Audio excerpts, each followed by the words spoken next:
Pessoal, antes de começar a assistir o vídeo, por favor não deixe de dar um like, pois ajudará muito no crescimento do canal. E se por acaso gostar do conteúdo, não deixem de se inscrever e ativar o sininho para não perder os próximos vídeos. Dado o recado, vamos para o relato.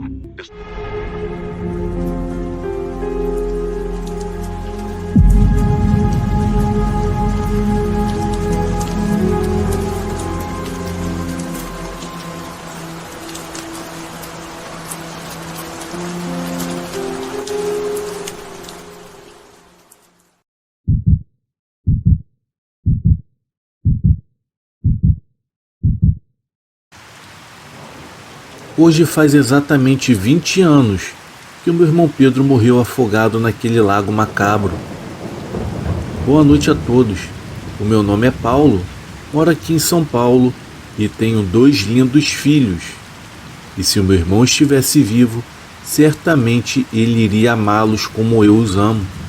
Afinal de contas, o Pedro era o meu único irmão e também o meu melhor amigo. E quando jovem, eu nunca acreditei em histórias de fantasmas, mula sem cabeça, ou em outras histórias dessas que as pessoas contam na frente de uma fogueira. E se não fosse pelo meu irmão Pedro, eu não acreditaria nessas coisas até hoje. Nos anos da década de 80, os meus pais herdaram uma grande propriedade no interior de Minas Gerais. Apesar de antiga, era uma bela propriedade, envolta de muito mato e de um belo lago. Inclusive eles o chamavam de o Lago dos Cisnes Brancos. As águas eram limpas e cristalinas, e haviam peixes em abundância e variados tipos. Enfim, trata-se de um belo sítio. Os meus pais tinham que se mudar para o local. Essa foi a condição imposta a eles, se quisessem de fato ficar com a propriedade. Como meu pai era peão e nós morávamos em um pequeno casebre cedido por um fazendeiro, no entanto ele nos permitiu que ficássemos por ali por pouco tempo, pois segundo ele, um dos seus filhos iria se mudar para esse tal casebre. Então mais do que nunca precisaríamos sair dali muito em breve. Isso não era nada bom, já que para conseguir uma propriedade com o salário de peão que meu pai ganhava, seria praticamente impossível. E foi diante dessas dificuldades que o meu avô, o pai da minha falecida mãe, nos cedeu um tão sonhado pedaço de terra.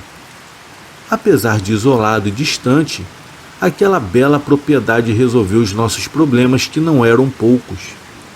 Então, o fazendeiro patrão do meu pai alugou um caminhão para fazer a nossa mudança, que seria definitiva. Como meu pai era um bom empregado, o fazendeiro lhe pagou um bom dinheiro para começarmos uma vida nova na nova propriedade. E os primeiros dias foram maravilhosos. Eu e o meu jovem irmão Pedro brincávamos muito. Depois de fazermos nossas tarefas, cuidávamos de alguns animais até aproximadamente ao meio-dia.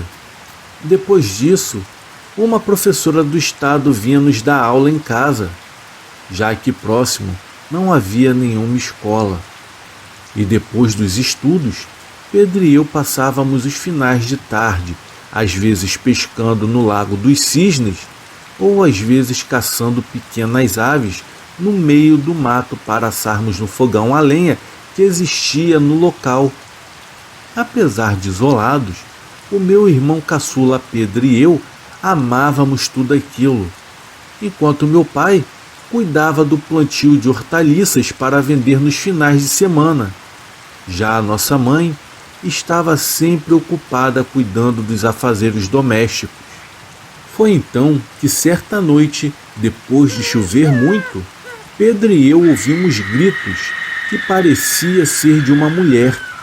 Enfim, continuamos por ali em nossa rotina diária. Ninguém comentou sobre os tais gritos, então isso acabou ficando esquecido. E após alguns dias, numa certa noite, eu não me lembro exatamente qual, mas eu juro que eu vi um assobio bem sinistro e parecia estar bem próximo de nossa porta. O meu irmão caçula estava dormindo em um profundo sono, enquanto eu estava ali desesperado em angústia com aqueles assobios sinistros que só eu parecia ouvir.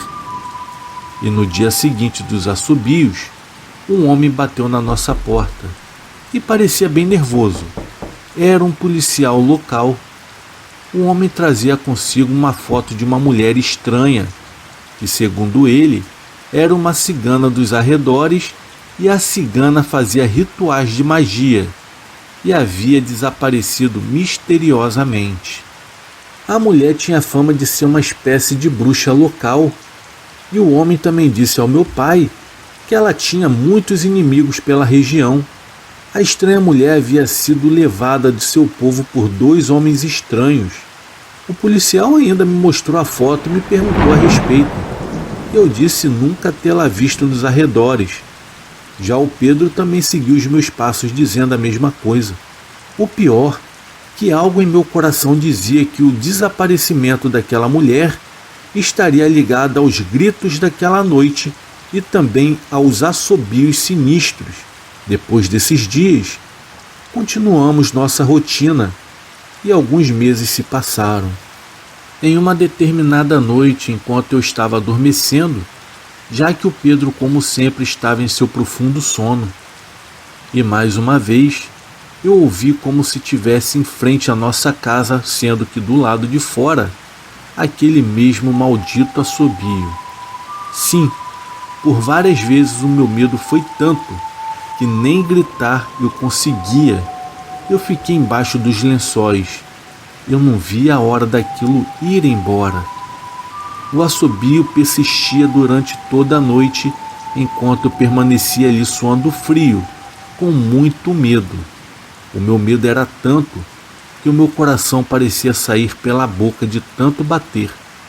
O estranho de tudo isso é que eu estava ali apavorado, mas eu não via nenhum sinal do meu pai ou da minha mãe. Aquilo já estava ficando muito macabro. Eu não sabia mais o que fazer. E depois de horas em agonia embaixo dos lençóis sem dormir, tínhamos que levantar cedo para as nossas tarefas diárias. E naquela manhã, os meus pais me perguntaram a respeito da minha cara de cansado, pois eu não havia pregado os meus olhos. Então perguntei a eles sobre o assobio, mas eles disseram que não ouviram nada. O meu irmão Pedro então dormia feito um urso, pois nós dormíamos no mesmo quarto. Depois de alguns dias, novamente, fomos surpreendidos pelo mesmo policial, agora com a foto de um jovem que havia desaparecido naquela mesma região. Numa bela tarde, então, para aliviar o cansaço, Pedro e eu resolvemos pescar. E assim que chegamos no lago, eu senti que algo havia mudado, pois as águas do lago já não eram mais tão cristalinas como antes, e pareciam ter ganhado um tom mais escuro, e havia um terrível fedor que parecia ser de algo podre, e ao inalar aquele fedor horrível, a minha vontade era só de vomitar. O meu irmão Pedro, como ainda era muito jovem, não se ateve a estes detalhes, e assim que a noite foi chegando, rapidamente preocupado chamei o meu irmão. Mas para minha surpresa e meu espanto, eu vi que ele estava parado na beira do lago. Ele estava estático, olhando para o fundo do mesmo. Ele estava em transe. Naquela noite, uma neblina negra começou a se formar no meio do lago. E de repente algo muito sinistro começou a acontecer, pois aquele assobio sinistro havia acabado de voltar. Enquanto isso, Pedro ficou ali estático, sem expressar nenhuma reação, como se nada estivesse acontecendo. Foi então que eu gritei bem alto pelo nome dele. Pedro! Foi aí que ele olhou para mim como se eu estivesse o tirado de um transe bem macabro. Sem muito tempo a perder, eu agarrei em seu braço direito e o trouxe mais próximo de mim. Talvez se eu não tivesse feito isso, ele teria entrado no lago sem perceber. E foi exatamente nesse momento que eu fiquei ainda mais assombrado, pois o assobio havia começado a ficar mais alto e eis que no meio do lago parecia que havia alguém se debatendo na água. O Pedro olhou também e não entendeu o que estava acontecendo. De repente, uma coisa começou a emergir no meio do lago. Eu não sei o que era, mas com certeza não era desse mundo. A figura era algo negro. Parecia ser uma mulher que estava envolta por um pano cheio de lama e um fedor podre havia surgido naquele exato momento. E aquele assobio macabro estava bem próximo agora de onde nós estávamos. O meu irmão apavorado gritou para irmos embora, e foi o que fizemos. Saímos de lá desesperados de mato adentro. Enfim, cansados e ofegantes, chegamos ao sítio. Os meus pais perceberam nosso desespero e o olhar de medo e pavor em nossos rostos. Expliquei tudo a eles, assim que tranquei todas as portas para impedir qualquer coisa de entrar. O meu pai, como um cético que sempre foi, não acreditou muito na minha história. Naquela noite, eu peguei um facão velho para levá-lo ao meu quarto para nossa proteção. O meu pai ainda me disse que o meu problema era a falta de sono. O Pedro estava bem assustado, mas eu procurei tranquilizá-lo e, enfim, ele conseguiu dormir. Eu coloquei o velho facão do lado da minha cama, já que a minha cama era do lado da porta e da cama do Pedro, que ficava ao lado de uma grande janela. Como meu pai disse, apesar do medo e de tudo, o meu mal era sono. Mesmo aterrorizado, eu consegui dormir naquela mesma noite. Foi então que eu acordei com um maldito assobio nos meus ouvidos. Resolvi então chamar pelo meu irmão Pedro. Mesmo eu ali, com muito medo e com a minha cabeça ainda debaixo dos lençóis e suando muito frio, o Pedro não me respondeu. Então resolvi olhar para a sua cama e, para minha surpresa, a sua cama estava vazia e a janela estava aberta, pois as cortinas ainda balançavam com a brisa da madrugada. Infelizmente, aquele assobio macabro voltou. Eu fiquei ali assombrado e sem saber o que fazer. Foi aí que, em um desespero enorme, eu comecei a gritar pelos meus pais. E eles vieram até a mim. O meu pai logo percebeu a falta do Pedro e me perguntou, mas eu disse a ele que eu não sabia do paradeiro do meu irmão. Ele ainda pensou que eu estivesse brincando. Então os assobios vieram e o meu pai enfim os escutou. Quando olhamos na janela que ficava ao lado da cama do Pedro, conseguimos ver o que estava lá. O meu pai ainda pronunciou o nome de Deus. No entanto, eu fiquei boquiaberto. Ali próximo da grande cerca de madeira, um vulto negro alto estava flutuando como se fosse uma mortalha que ainda vive entre nós. Era a coisa negra do lago. O meu pai então, enfim, acreditou em minha história. O vulto então pairou no meio do mato para em seguida pegar uma trilha a qual eu já conhecia. Então nós caímos em si, pois parecíamos estarmos tão hipnotizados com aquela coisa que acabamos esquecendo do Pedro por alguns instantes. Eu disse ao meu pai que provavelmente aquela mortalha iria para o lago. A minha mãe se pôs a rezar e a rezar, depois de todos aqueles sombrios acontecimentos. Já se passavam das 2 horas da manhã, quando meu pai decidiu pegar a sua velha espingarda e eu o meu facão para sairmos em busca do Pedro, mesmo com muito medo, pois a noite naquela mata parecia ter ficado ainda mais sombria e tenebrosa. O meu pai pouco falava, parecia ter ficado bem abalado com o ocorrido, pois tudo que tínhamos de iluminação era um velho lampião. Quando chegamos próximo ao lago, aquele assobio macabro soava em nossos ouvidos.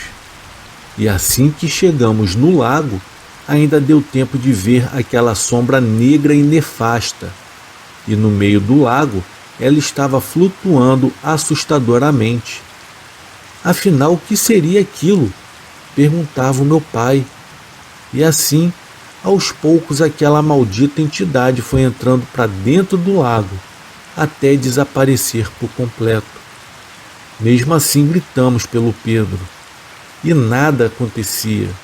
O desespero havia nos abatido por completo e o meu pai tentou entrar no lago desesperadamente, porém eu consegui impedi-lo, já que com a presença daquela coisa maligna nas profundezas, talvez ele jamais conseguiria voltar, pois aquilo certamente seria algo muito maligno.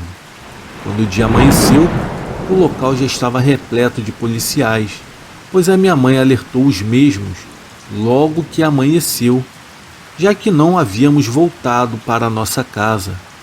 A falta do Pedro acabou com a nossa família. Alguns médios chegaram a vir para auxiliar nas buscas. Depois de alguns dias, recebemos a trágica notícia. O corpo do Pedro havia sido encontrado no fundo do lago, coberto por lama. A equipe de resgate trouxe também máquinas para dragar o lago, pois foram encontrados mais 2 corpos. Um deles era do jovem que o policial havia nos perguntado numa determinada noite. Já o outro corpo era da mulher cigana. Ambos os corpos estavam praticamente em ossos. Eles foram reconhecidos pelas suas famílias por causa das suas vestimentas. Infelizmente, a minha mãe não viveu muito depois da perda do Pedro e faleceu 2 anos depois. Em seguida, nós nos mudamos daquele lugar maldito.